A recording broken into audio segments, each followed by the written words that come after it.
दाने पूजायामग्निकार्ये महोत्सवे सर्वम् अमिति स्थिरतम् उच्चार्यं श्राव्यमेव च जानता वापि बलिपूजां तथा कृतां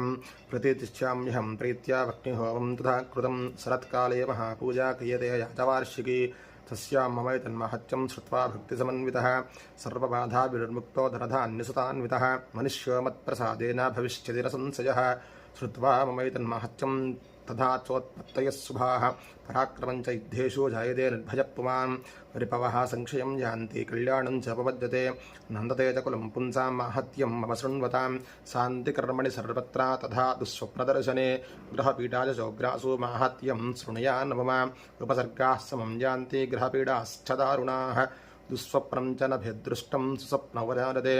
बालग्रहाभिभूतानां बालानां शान्तिकारकं सङ्घातभेदे जन्नुणां मैत्रीकरणमुत्तमं दुर्वृत्तानामशेषाणां बलहानिकरं वरं